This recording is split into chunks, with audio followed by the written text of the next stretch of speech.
महाभारत यान संधि पर्व अध्याय 49। भीष्म का दुर्योधन को संधि के लिए समझाते हुए श्री कृष्ण और अर्जुन की महिमा बताना एवं कर्ण पर आक्षेप करना। कर्ण की आत्म प्रशंसा, भीष्म के द्वारा उसका पुनः उपहास एवं द्रोणाचार्य द्वारा भीष्म जी के कथन का अनुमोदन।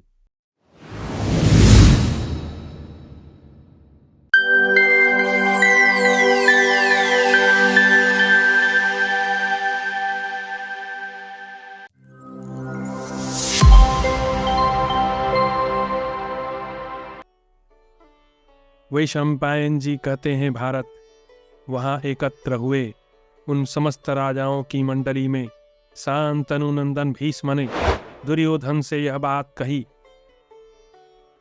भीष्म बोले, एक समय की बात है, बृहस्पति और शुक्राचार्य ब्रह्मा जी की सेवा में उपस्थित हुए। उनके साथ इंद्र सहित मरुदगण, अग्नि, वसुगण, आदित्य, साध्य, सप्तर्षि, विश्व, वसु, गंधर्व और श्रेष्ठ अप्सराएं भी वहां मौजूद थीं।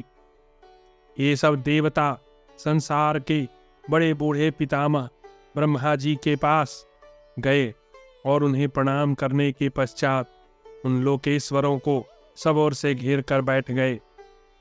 इसी समय पुरातन देवता नर नारायण ऋषि उधर आ निकले और अपनी कांति तथा ओज से उन सब के चित्त और तेज का अपहरण सा करते हुए उस स्थान को लांघ कर चले गए। यह देख बृहस्पति जी ने ब्रह्मा जी से पूछा, पितामह, ये दोनों कौन हैं जिन्होंने आपका अभिनंदन भी नहीं किया? हमें इनका परिचय दीजिए। ब्रह्मा जी बोले, बृहस्पति, ये जो दो महान शक्तिशाली तपस्वी पृथ्वी और आकाश को प्रकाशित करते हुए हम लोगों का अतिक्रमण करके आगे बढ़ गए नर और नारायण हैं। ये अपने तेज से प्रज्वलित और कांति से प्रकाशित हो रहे हैं। इनका धैर्य और पराक्रम महान है। ये अपनी तपस्या से अत्यंत प्रभावशाली होने के कारण भूलोक से ब्रह्मलोक आए हैं। इन्होंने अपने सत्कर्मों से निश्चय ही संपूर्ण लोकों का आनंद बढ़ाया है।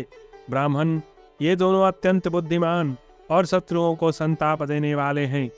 इन्होंने एक होते हुए भी असुरों का विनाश करने के लिए दो शरीर धारण किए हैं। देवता और गंधर्व सभी इनकी पूजा करते हैं। वैशंपायन जी कहते हैं, जन्मेजय, ब्रह्मा जी की यह बात सुनकर इंद्र, बृहस्पति आदि सब देवताओं के साथ उस स्थान पर गए जहां उन दोनों ऋषियों ने तपस्या की थी। उन दिनों देवासुर संग्राम उपस्थित था और उसमें देवताओं को महान भय प्राप्त हुआ था। अतः उन्होंने उन दोनों महान नर नारायण से वरदान मांगा। पर श्रेष्ठ देवताओं की प्रार्थना सुनकर उस समय उन दोनों ऋषियों ने इंद्र से कहा, तुम्हारी जो इच्छा हो उसके अनुसार वर मांगो। तब इंद्र ने कहा, भगवान, आप हमारी सहायता करें। तब नर नारायण ऋषियों ने इंद्र से कहा, देवराज, तुम जो कुछ चाहते हो वह हम करेंगे।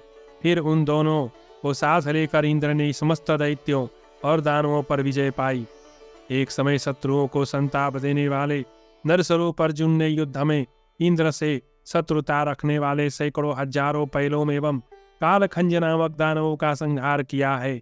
उस समय ये नरस्वरूप अर्जुन सब और चक्कर लगाने वाले रथ पर बैठे हुए थे, तो भी इन्होंने सबको अपना ग्रास बनाने वाले जंभ नामक असुर का मस्तक अपने एक भल्ल से काट गिराया। इन्होंने ही संग्राम में 60,000 निवात कवचों को पराजित करके समुद्र के उस पार बसे हुए दैत्यों के हिरण्यपुर नामक नगर को तहस नहस कर डाला।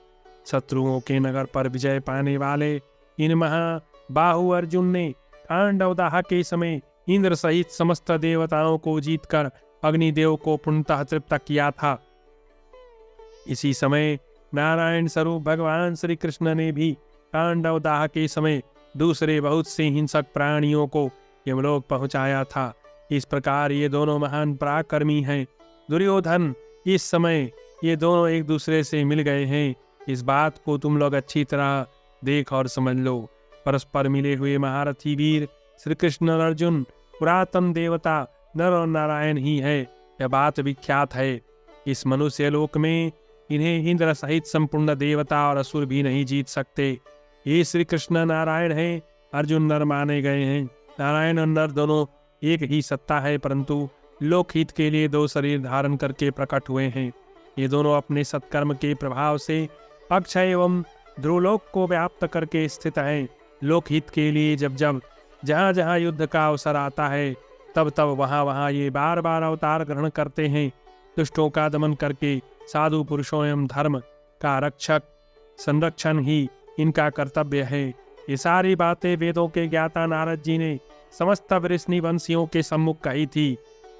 वत्स दुर्योधन, जब तुम देखोगे कि दोनों सनातन महात्मा श्री कृष्ण अर्जुन एक ही रथ पर बैठे हैं, श्री कृष्ण के हाथ में शंख चक्र गदा और भयंकर धनुष धारण करने वाले अर्जुन निरंतर नाना प्रकार के अस्त्र लेते और छोड़ते जा रहे हैं, तब तुम्हें मेरी बातें याद आएंगी। अर्थात तुमने यदि मेरी बात नहीं मानी तो समझ लो कौरवों का विनाश अवश्य ही उपस्थित हो जाएगा। तात तुम्हारी बुद्धि और अर्थ और धर्म दोनों से भ्रष्ट हो गई है। यदि मेरा कहना नहीं मानोगे तो एक दिन सुनोगे कि हमारे बहुत से सगे संबंधी मार डाले गए, क्योंकि सब कौरव तुम्हारे ही मत का अनुसरण करते हैं। भरतश्रेष्ठ, एक तुम ही ऐसे हो जो कि परशुराम जी के द्वारा अभिशप्त कोटि जाति वाले सूतपुत्र कर्ण एवं सुबल पुत्र शकुनी तथा अपने नीच एवं पापात्मा भाई दुशासन, इन तीनों के मत का अनुमोदन एवं अनुसरण करते हो। फिर कर्ण तमतमाया हुआ बोला, पितामह, आपने मेरे प्रति जिन शब्दों का प्रयोग किया है वे अनुचित हैं। आप जैसे वृद्ध पुरुषों को ऐसी बातें मुंह से नहीं निकालनी चाहिए। मैं क्षत्रिय धर्म में स्थित हूँ और अपने धर्म से कभी भ्रष्ट नहीं हुआ हूँ। मुझमें कौन सा ऐसा दुराचार है जिसके कारण आप मेरी निंदा करते हैं? महाराज धृतराष्ट्र के पुत्रों ने कहीं मेरा कोई पापाचार देखा या जाना हो तो ऐसी बात नहीं है। मैंने दुर्योधन का कभी कोई अनिष्ट नहीं किया है। मैं युद्ध भूमि में खड़े होने पर समस्त पांडवों को अवश्य मार डालूंगा। जो लोग पहले अपने विरोधी रहे हों उनके साथ पुनः संधि कैसे की जा सकती है? मुझे जिस प्रकार राजा धृतराष्ट्र का समस्त प्रिय कार्य करना चाहिए उसी प्रकार दुर्योधन का भी करना उचित है, क्योंकि अब वे राज्य पर प्रतिष्ठित हैं। वैशंपायन जी कहते हैं, जन्मेजय, कर्ण की बात सुनकर शांतनुनंदन भीष्म ने राजा धृतराष्ट्र को संबोधित करके पुनः इस प्रकार कहा। भीष्म बोले, राजन, यह कर्ण जो प्रतिदिन यह डिंग हाका करता है, मैं पांडवों को मार डालूंगा, यह व्यर्थ है। मेरी राय में यह महात्मा पांडवों की 16वीं कला के बराबर भी नहीं है। तुम्हारे दुरात्मा पुत्रों पर अन्याय के फलस्वरूप जो महान संकट आने वाला है, वह सब इस दूषित बुद्धि वाले सूतपुत्र कर्ण की करतूत समझो। तुम्हारे मंदबुद्धि पुत्र दुर्योधन ने इसी का सहारा लेकर शत्रुओं का दमन करने वाले उन वीरदेव पुत्र पांडवों का अपमान किया है। आज से पहले समस्त पांडवों ने मिलकर अथवा उनमें से एक एक ने अलग अलग जैसे जैसे दुष्कर पराक्रम किए हैं, वैसा कौन सा कठिन पुरुषार्थ इस सूतपुत्र ने पहले कभी किया है। जब विराट नगर में अर्जुन ने अपना पराक्रम दिखाते हुए इसके सामने ही इसके प्यारे भाई को मार डाला था, तब इसने सब कुछ अपनी आंखों से देखकर भी अर्जुन का क्या बिगाड़ लिया। जब धनंजय ने अकेले ही समस्त कौरवों पर आक्रमण किया, सबको मूर्छित करके उनके वस्त्र छीन लिए थे, उस समय यह कर्ण क्या कहीं परदेश चला गया था? घोष यात्रा के समय जब गंधर्व लोग तुम्हारे पुत्र को कैद कर कर लिए जा रहे थे, उस समय सूतपुत्र कहाँ था, जो इस समय सांड की तरह डकार रहा है? कहाँ गई थी इसकी वह शक्ति? वहां भी तो महात्मा भीमसेन, अर्जुन और नकुल सहदेव ने मिलकर उन गंधर्वों को परास्त किया था। पर श्रेष्ठ तुम्हारा भला हो, यह कर्ण व्यर्थ ही से ही बधारता है।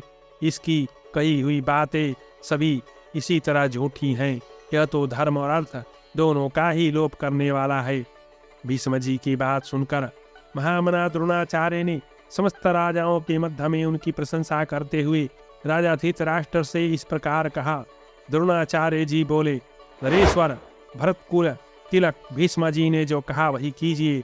जो लोग अर्थ और काम के लोभी हैं उनकी बातें आपको नहीं माननी चाहिए। मैं तो युद्ध से पहले पांडवों के साथ संधि करना ही अच्छा समझता हूँ। अर्जुन ने जो बात कही है और संजय ने उनका जो संदेश कहा है, मैं वह सब जानता और समझता हूँ। पांडुनंदन अर्जुन वैसा ही करेंगे, करके ही रहेंगे।